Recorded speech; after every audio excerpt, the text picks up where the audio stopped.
Hi everyone, welcome back to my YouTube channel. Today we are making a different video. Usually I make mostly concept videos, so if you are familiar with that, today making be a little bit of an educational video. So I'm gonna talk about how I passed AZ-900 exam.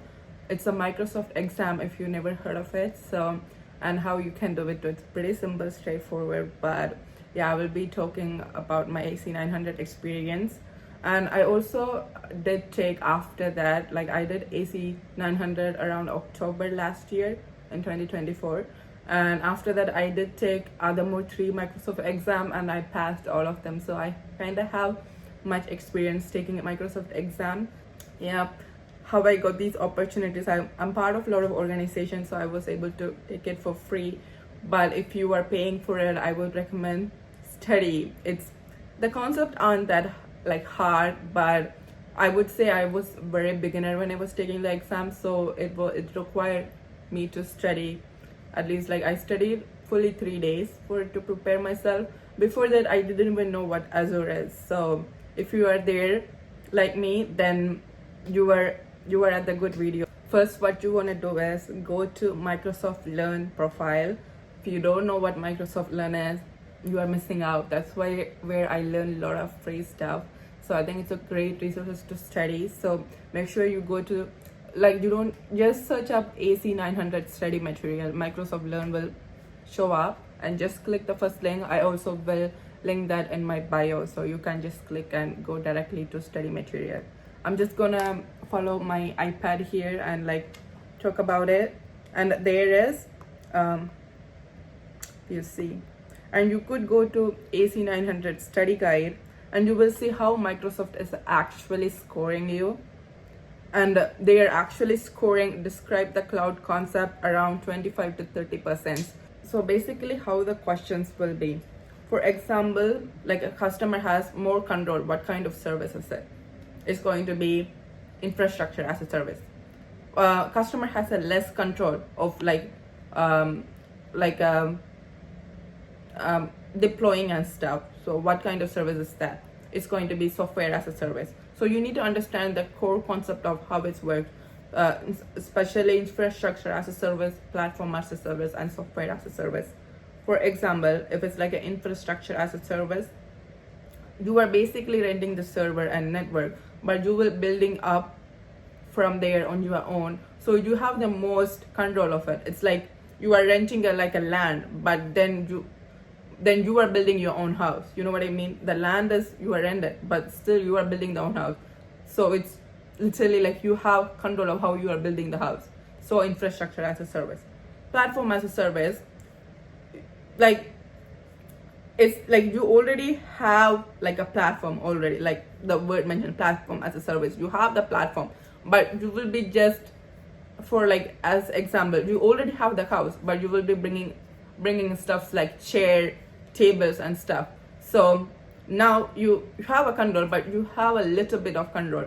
Like the actual example would be SQL, Microsoft SQL, where like the app is already built in, but still you are you are inputting your data and building your own models. You know what I mean? So you have a control, but not really, but still it's not like you literally don't have control at all. So it's like a middle. Next one is software as a service. Software as a service, it's like you are going for like a vacation and everything is there. You are just staying for 2 days and coming home. So it's like everything is there. You are just using it. For example, Outlook, Gmail, where it's already built in. You are just using the platform. So that's a software as a service. So you need to understand which service has most control, which service has the least control, those stuff, as well as also you have to also understand the core concept. So if you really don't get it, just try to remember like how I mentioned house. I think this is a good example. I didn't even think of it when I was studying. So I learned how to study like this from my friends. So so it's a really good way to study. And if you really struggling, I would recommend study with ChatGPT or Copilot. I usually use Copilot, but these days I've been using ChatGPT a little bit because of the free student account. But yeah, so you could just ask, like, explain to me like I'm a 5 years old, or like teach me in an easy way. I don't get it, like it will teach you and you can understand the concept a little bit better. Also, you can also ask ChatGPT or Copilot, whatever AI you are using, to ask it to make questions in the concept. You can go to study guide and tell it to make question in that heading, and then you can practice it more and tell it to make questions exactly like Microsoft AZ-900 exam format. It would be much helpful as well. So it shouldn't be that hard since we have AI helping out and everything. But yeah, I would recommend first go to study guide. Go to Microsoft study guide. They have the official study guide. You should make sure you are following it, because it changes, the concept sometimes changes, so you need to make sure you are up to date. And here right now while I'm recording, the cloud concept is around 30%, and they will tell you what kind of questions they are asking. They're asking define the cloud computing, so, and what is shared responsibility model, define cloud models, and including public, private, hybrid. They might ask you questions, give you a scenario or something like that, and is it a public or like a private, so something like that. So you need to understand the concept just in a basic level in order to like answer the question. But the questions are not hard though, but the exam itself will make you so scared. Like every time I have taking a Microsoft exam, it's so scary. I don't know why. I'm like, I really had to pass it, maybe because of that, and because you have to take 700 out of 1,000 marks in order to pass it, which is 70%, but still it is little nerve-wracking, you know what I mean? So they also might ask Azure identity, access, and security. What is zero trust concept a little bit? That's what I felt so easy. Or role-based access control, who has access to what? Like some people, not everyone has access to it, but though these kind of questions mostly will be coming in SC900 exam than AZ900, but still there was some parts of it, and also understand the cost management in Azure. You don't really need to use Azure in order to understand this exam, because really it's very beginner level. Like all the 900 exam are beginner level, so you just need a little bit of study and it should good to go.